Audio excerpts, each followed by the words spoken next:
Hi guys! Welcome sa Sipnayan. In this video ay tutuloy natin yung series natin on work problem. No? So, pag-uusapan natin ngayon kung paano ba mag-solve ng problem where one person build something and then another person joins him and then they build or they finish the job together. No? So, tignan natin yung problem. No?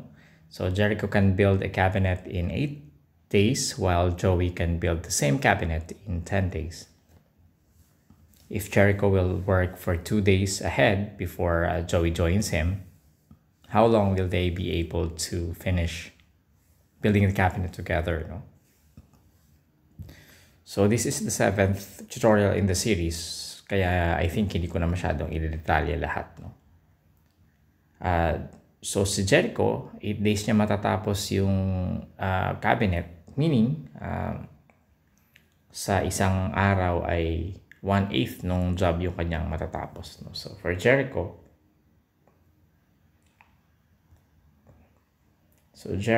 meaning can finish 1/8 of the job in 1 day though. In 1 day. Okay. On the other hand, Joey can finish 1/10 of the job in 1 day.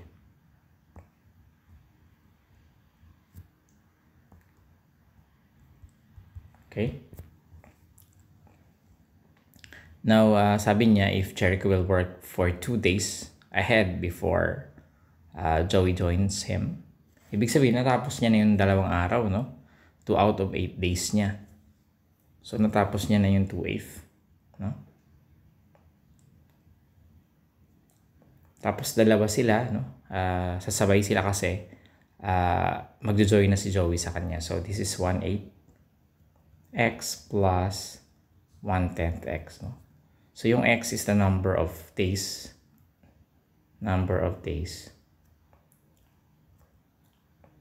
They work together.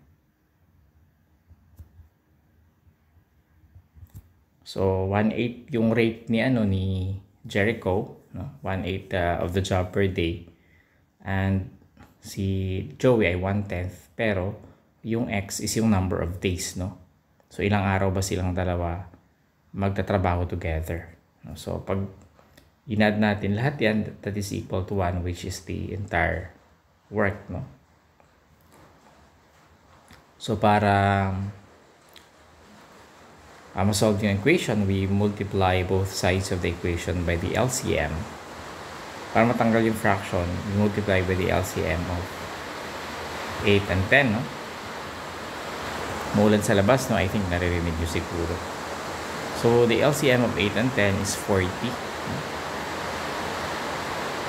So, LCM of 8 and 10 is 40. So, ina-assume ko alam nyo na kung paano kumuha ng LCM, no?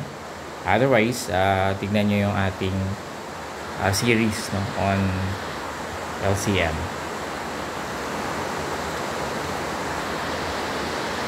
So, multiplying both sides by 40, no? So, 40 times 1/8 or times 2/8 plus 1/8 x plus 1/10 x equals 40 times 1, no?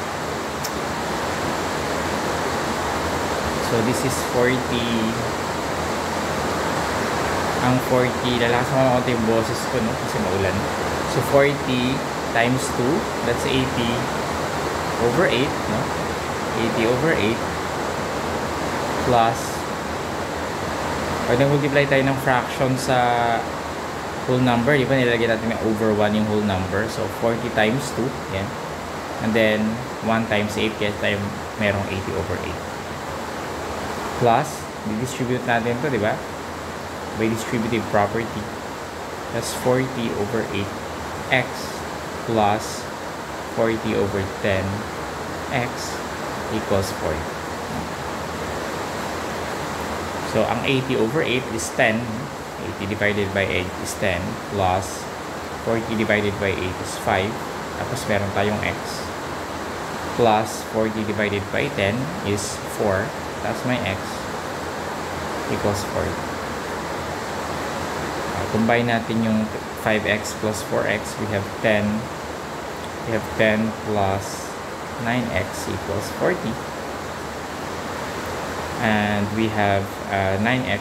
We subtract 10 from both sides, equals 40 minus 10. 9x equals 30, which means that x equals 30 over 9.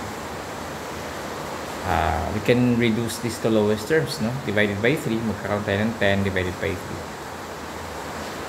3, no?